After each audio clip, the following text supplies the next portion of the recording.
All right, welcome to another episode of Piecing It Together, the podcast where we take a look at a new movie and try to figure out what movies inspired it. And today on the show, we are talking about Sound of Metal, a new film out now on Amazon Prime from writer-director Darius Marder, starring Riz Ahmed, Olivia Cooke, and Paul Raci. And it is honestly one of my favorite movies of the year so far, so I'm really excited to talk about it. Joining me for the first time is film critic Hannah Hoolihan. I was really happy to have her come join me on the show. And we have a great conversation coming up. So I am very much looking forward to that. And I want to thank you all for listening. We have been getting a lot of great feedback lately, a lot of reviews on the Apple Podcasts and just in direct messages on Twitter and all that kind of stuff. And so all the feedback, I really appreciate it. So I just wanted to give a quick thanks to everybody here at the top of the show. But as usual, I also want to remind you, make sure you're subscribed to Piecing It Together wherever it is you listen to podcasts. You can also rate and review us on Apple Podcasts or Podchaser, and there's probably other places as well, but nobody knows about those other places. They barely exist, so don't worry about those ones. But you can also follow us on social media at Piecing Pod and join our Facebook group Popcorn and Puzzle Pieces, where we continue the conversation about all of the movies we talk about here on the show. And we also do some, giveaways and stuff like that in there every so often. We actually had free passes to a screening of Sound of Metal a couple of weeks ago that was posted in the group. So, make sure to join the group. Lots of fun stuff happening in there. And, without any further ado, I think let's get into this conversation about Sound of Metal. All right, so today on the show, we got Hannah Hoolihan joining us. Hannah, how's it going? Pretty good. How are you doing? I am great. I have been just watching a million things. This, as we've talked about on our trailer episodes, it's just an onslaught of movies these last couple of months, which it always is. But I mean, you never know quite how things are going to come, how they're going to get rearranged, what with everything going on right now. But there are so many movies to watch, and the movie we're going to be talking about, Sound of Metal, I think is going to be one that people are going to be talking about a lot throughout December, throughout hopefully into award season and all that stuff, because I just thought it was fantastic. I want to have you introduce yourself to our listeners, but before we do, you were totally down to jump on this episode and co-host this one. Was this a movie that was like big on your radar ahead of time, or was it one that you just saw and were like, oh yeah, I'd love to talk about that? So it's interesting because I had never heard about this movie until probably a month or so ago when I started reading more reviews on it. And I was like, wow, this sounds really great. And then Catherine, who I'm working with at Shuffle right now, was like, do you want to review it? I was absolutely on it, totally ready to jump into it. And I loved it. It is one of my favorite movies of this year, and I haven't seen a ton of movies this year, except for like a weird onslaught of them in October where there was a ton that came out all at once. Oh, yeah. But Sound of Metal just blew me away, and I think, the sound design, the acting, the story, it was all just really great, and I absolutely loved it. Yeah, I totally agree. There's so much to dig into with this one.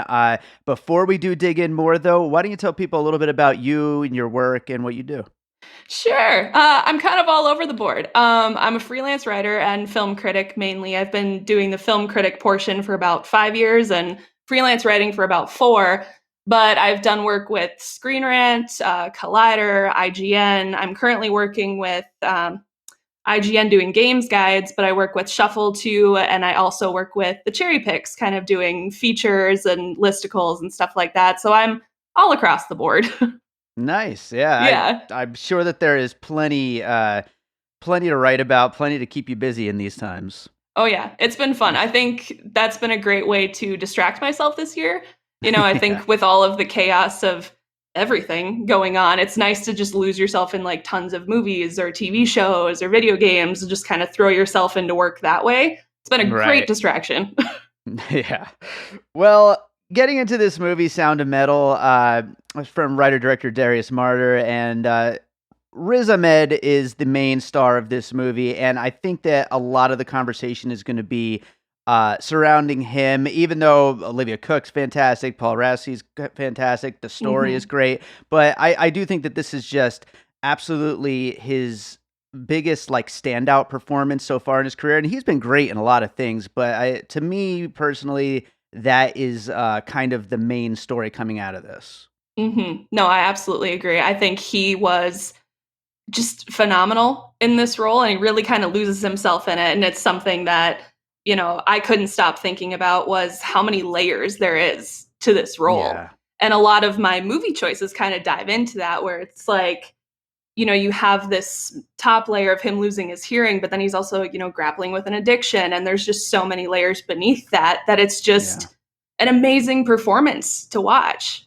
Absolutely. There's so much to it. And why don't we start jumping into some pieces here and we'll get into that performance as well as some of those other aspects of the film along the way.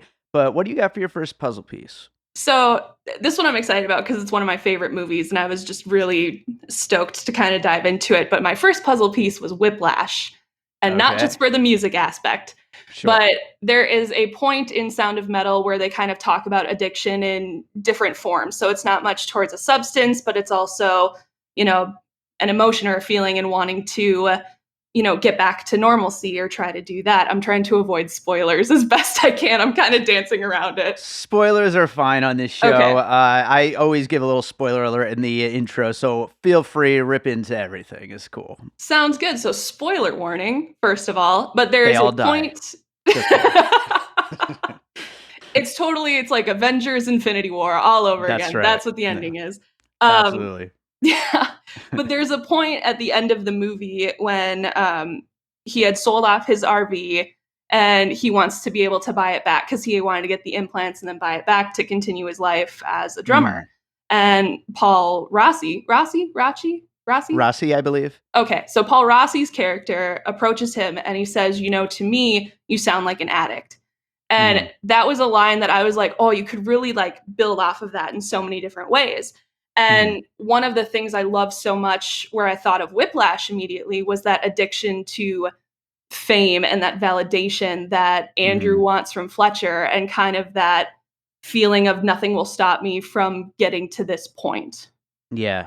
Yeah, Hmm. I could totally see that, and I Yeah. think that that relationship between, like, teacher and student is another, like, kind of, Yeah. angle for this particular puzzle piece, and I think it's funny, it's almost in a way like the opposite. It's like going from, like, tough love to just straight love between this Yep. teacher and student dynamic, and I think that that's such an interesting, way to play it, I guess, and, I mean, it makes sense, obviously, within, the scope of the movie, but it's just something you haven't really quite seen before with such a loving relationship and someone who's just Mhm. so open and willing to share everything that he's built with this character and try to help him in his own way.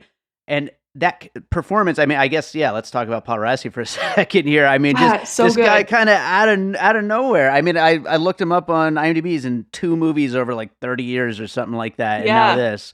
It's crazy. And he's so good, and he's just so perfect for the role.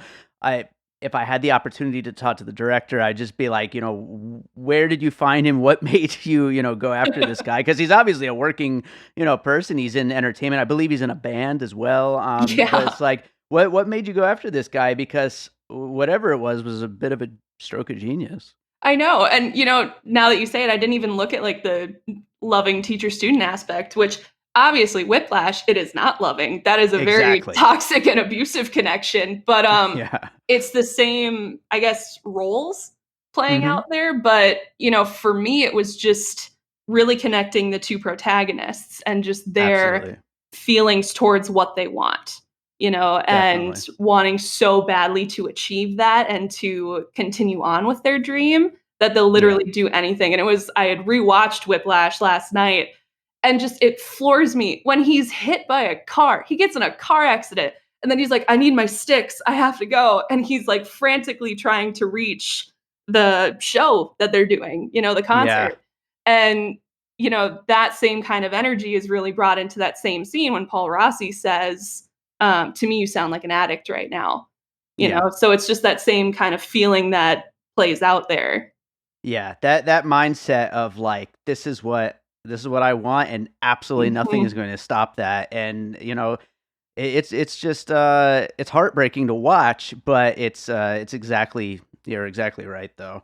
Yeah. Um, so and also I might as well say some really good drumming as well. But Oh, yeah. I'm going to move on to my first piece. Yeah. It's the first one I thought of while I was watching the movie. I didn't know that I really expected it to go in this direction, even though I had obviously seen the trailer and knew what it was about.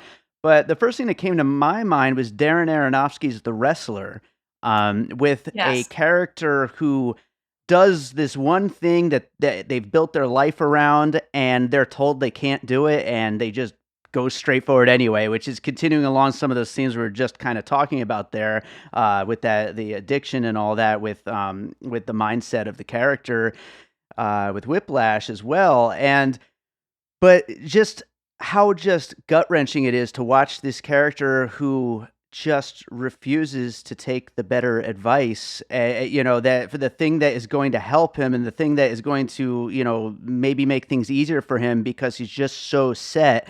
And again, that is kind of an addict kind of mindset to take. Mhm. But I think anybody, even not an addict, could take that mindset. I mean, people are very reluctant to accept change, major change Yeah. in their life, and so in The Wrestler, of course, we've got Mickey Rourke as a wrestler who's told, his heart's going to probably give out if he continues with this sport, and he just keeps going anyway. Mhm. And it's also incredibly heartbreaking to watch, and that was the first thing that I kind of connected with while watching this one. Yeah, it's funny because I actually thought about that movie too while I was putting together my list, but just in general, I was thinking of stories that have that same kind of narrative structure, Hmm.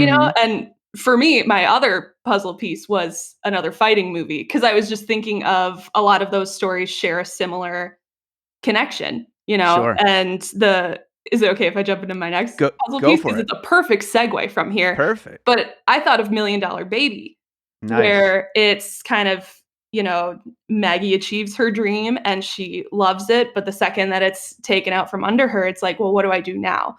Where's my life Right. go now?" So that not entirely similar, but they have the same kind of structure to it, where Yeah. it's, individuals going after a dream and going after something that they love, obtaining it, and then having it, you know, taken away from them or having something come in the way that affects it. Yeah. No, I think that's a great piece. I hadn't thought of that. And yeah, because that is kind of the central thing. There's a lot going on in this movie. Obviously, it's about addiction. It's Mhm. about a band. It's about the kind of codependent relationship between these two characters. It's about going deaf. It's about a lot of Yeah. things.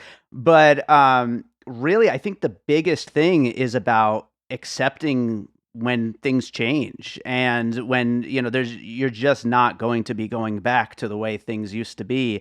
Mhm. And so I think Million Dollar Baby is a really great example of that.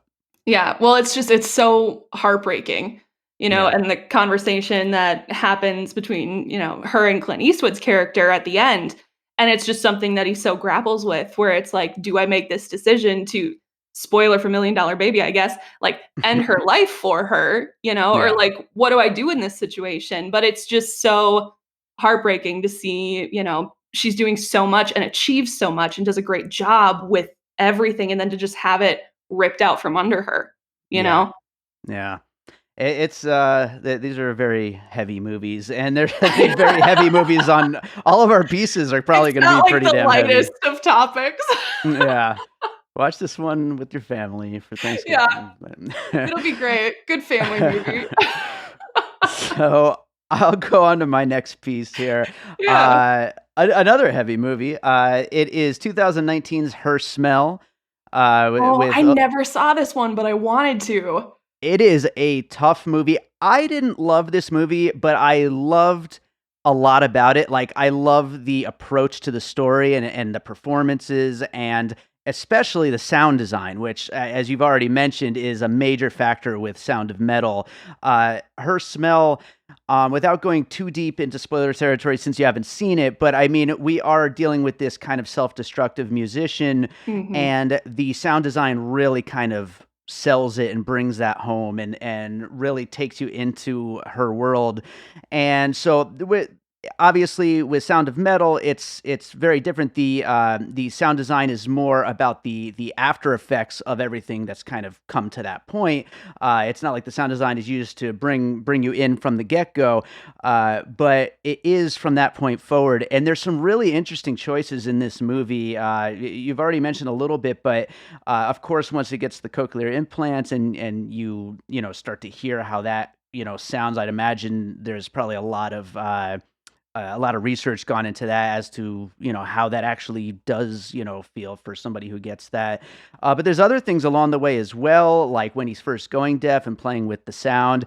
I noticed also, and I don't know how much of this was the format in which I watched the film, but they seem to play with the subtitles as well, like with ever-present Yeah. subtitles and things like that. And some of them maybe even not matching up 100% because he isn't hearing what's being said exactly. And so there's some really interesting things being done there. And her smell, that was definitely one of the big positives to that movie for me, was just how the use of sound design really drew you in and added to the anxiety of this character crumbling. Yeah, and I think sound design, when it's done well, just makes a movie so much better.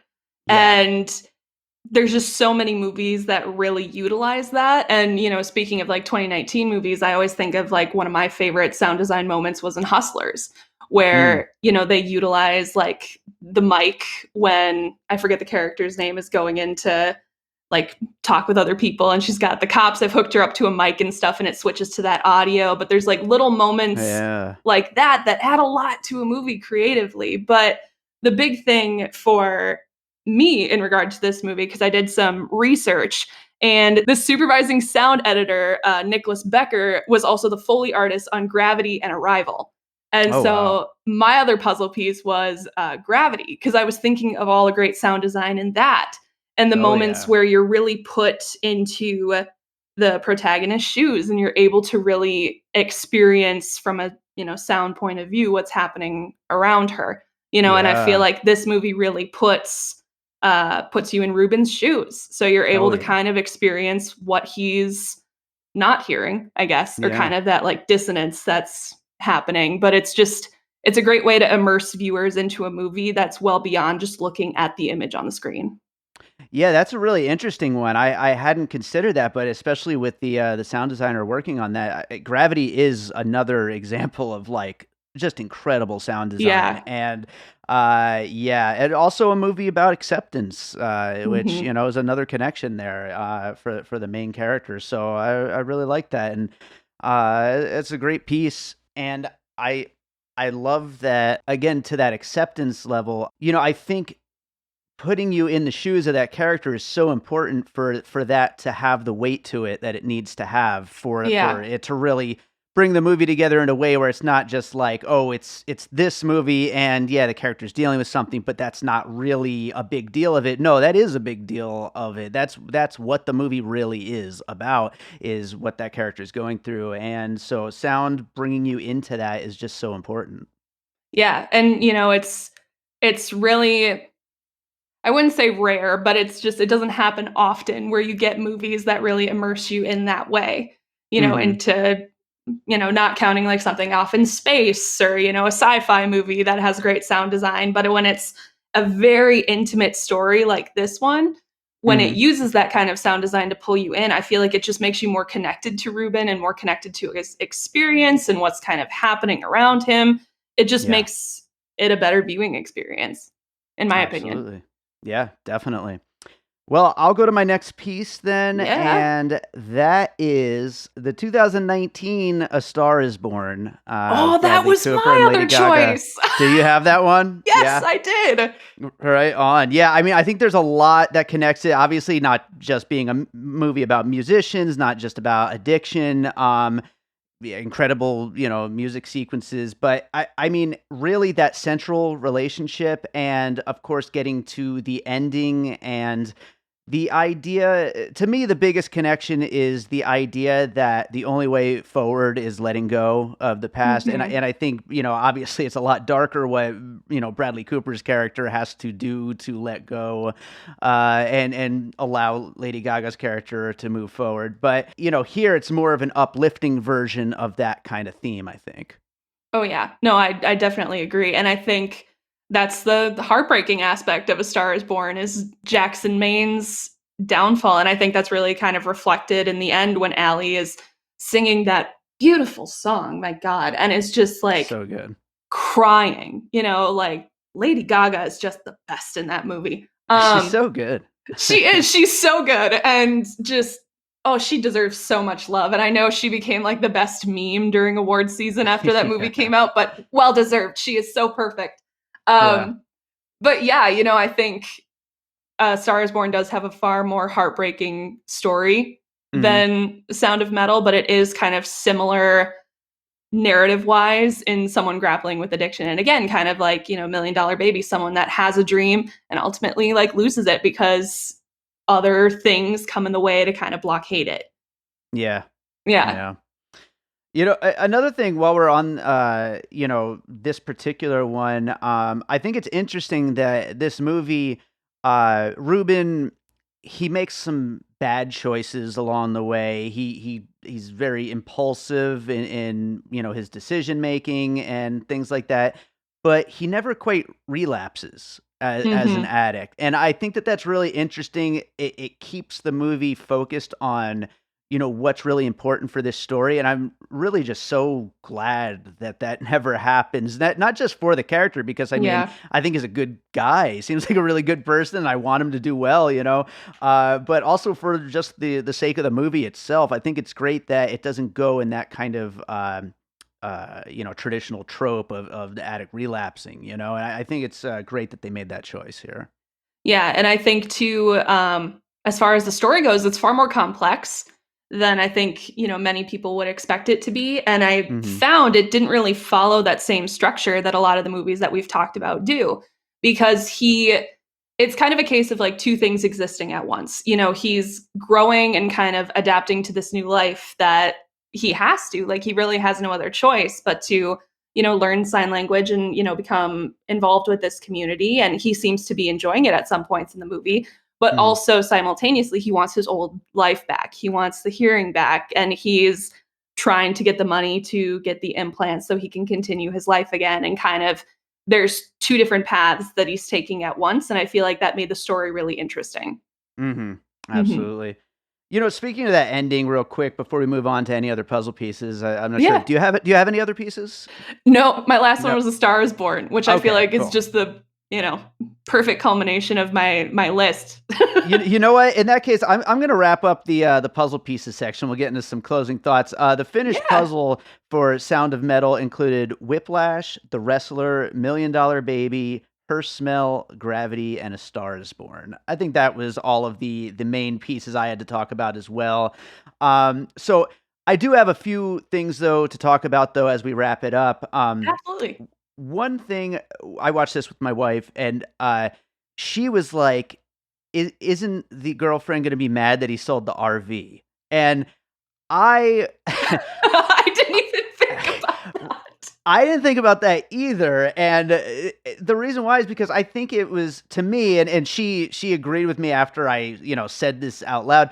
To me, I as soon as she left him there at that, facility, I kind of I got the feeling that she had already accepted that nothing like, her old life was over, and that's what Mhm. he obviously, the rest of the movie is what he needed to learn. His old life was over, it's time to move forward, Yeah. and by the end, he does, and it's a fantastic ending, probably the best ending, I think, of any movie this year, Yeah. but I think, that's all gone. That's like, it's like when you get a new car and, like, you don't think about the money you put into the old car anymore because, it's like, it's just Exactly. it's over. That part is over, and you just don't think about that anymore. Yeah, and I think that's a perfect way to describe it. It's like, what are we gonna do? Dwell on it? I mean, what's Right. the use in dwelling on it? So Yeah. I think it's a matter of, you know, they're ready to move forward. And he has no choice but to move forward and to adapt and to just, learn to live his life, this new Yeah. chapter of his life, and I think the ending is really done so wonderfully, Mm-hmm. and I guess I'll leave that a little spoiler free, Sure. aside from the rest of my discussion. But yeah, no, I think that was done just really well. It ends on a very good-ish note, Yeah. interesting note, a Yeah. more hopeful note. That's kind of a I better way to put it. Yeah. I agree. I do think it's hopeful despite everything he's been through, and Yeah. despite, like we talked about, that his life is not going to go back to quote unquote normal. It's still just so hopeful, and it speaks to the strength of the characters involved, Yeah. and yeah, I think it's a great ending. Yeah, which I think too, like, compared to, a lot of the movies we've talked about, that's a Hmm. huge diversion from a lot of those stories that end That's on very sad really notes. true. Yeah. That is so true. Yeah, most of these other movies definitely end on sad notes, so Yeah, exactly. that's refreshing. We need that. Do you have any other closing thoughts or anything we didn't quite get into throughout the pieces?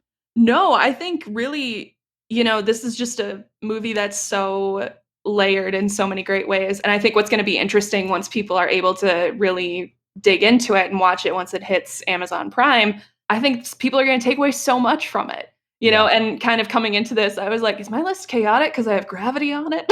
Like, kind of thinking No, it's about that, and perfect. it's like, I don't know, well, I guess it fits, and that was kind of like the beauty of, prepping for this, was it was a great exercise to look at what other movies kind of fit in little creative ways, and to figure that out. But I think it'll be really fun to see what other people come away with when they watch it.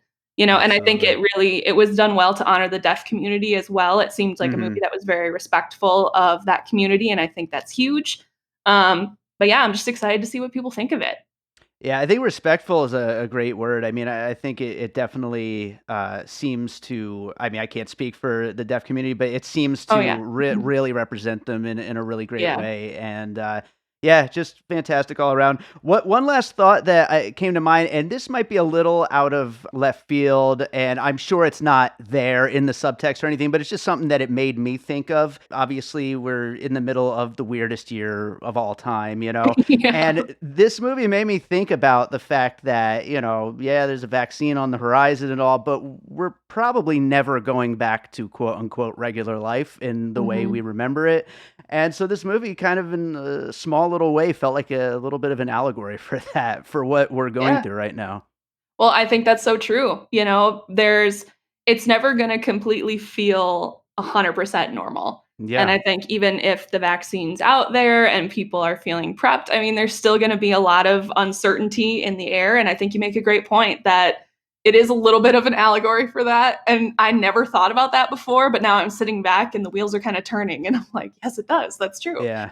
But I think it is just about adjusting to a new normal, and I think that's a great message to kind of take away from it, and just, you have no choice but to adjust and create something new from Yeah. this.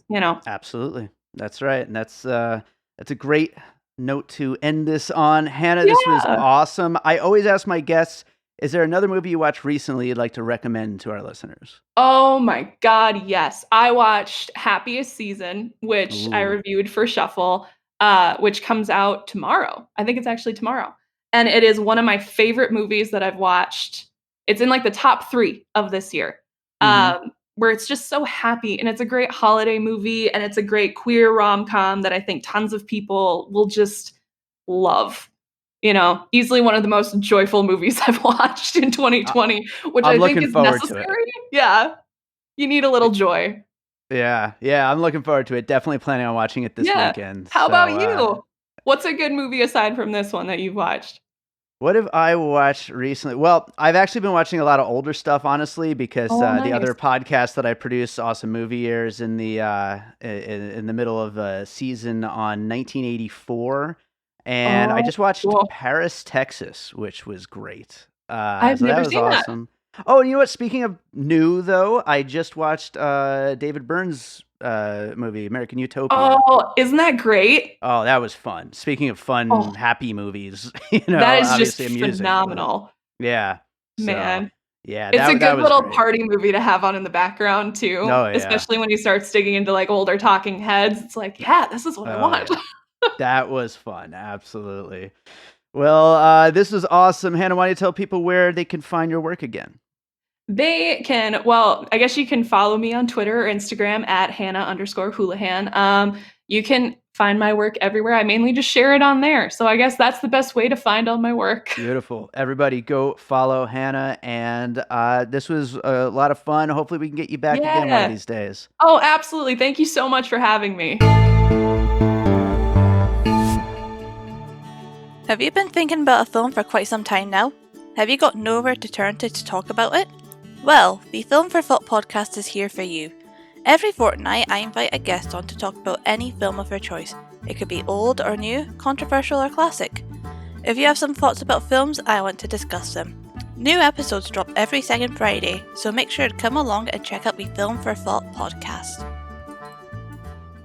All right, so I hope you enjoyed that conversation about Sound of Metal. Thanks again to Hannah Hoolihan for joining me for that one. That is a great movie, guys, and definitely go check it out. It's on Amazon Prime, and that's going to be towards the top of my year-end list for sure, so definitely make sure to check it out. So, if you've been enjoying piecing it together, I do want to remind you again, make sure you're subscribed. We are, of course, on Apple Podcasts, on Spotify, on Pocket Casts, Stitcher, TuneIn Radio. Do people still use that? I use Pocket Casts personally, so you should subscribe there or wherever it is you listen. So we just appreciate that you're subscribed. Thank you so much, everybody. You could also, of course, follow us on social media at Piecing Pod. Join the Facebook group Popcorn and Puzzle Pieces, where we continue the conversation about all these movies. And I should also mention that we have a Patreon. Not that I haven't mentioned that before, but we do have a Patreon. And it is the Produced by David Rosen Patreon, because it combines bonus content from this podcast, Piecing It Together, as well as from Awesome Movie Year, another movie podcast that I produce, and All Rice No Beans, another podcast I produce, as well as my music career. There is a bunch of bonus content from my music available on the Patreon as well, and a lot more coming very, very soon. So lots of great content over there. Maybe we'll even squeeze in some Bird Road stuff one of these days. But produced by David Rosen. It's patreon.com/by David Rosen, and we would absolutely appreciate your support. But if you don't want to do that, if nothing else, share the show with your friends. That is the best thing, even above supporting the Patreon. If you just share the show with your friends, you are the coolest person in the world. So thank you. So let's close this one out with a piece of music. And I want to definitely close it with something, with some good drumming for sure, to go with this particular episode. And I think I am going to go with a track called Burnout from my album Head Like Fire. I think luckily my hearing hasn't gone yet, even though I've had a little tinnitus here and there. But listening to this track at very high volumes would probably not do very good things for my eardrum health. So turn it down a little bit, unless you just like rocking out to stuff. Then turn it up really loud, because this is Burnout.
an All Points West production, produced by David Rosen in Las Vegas.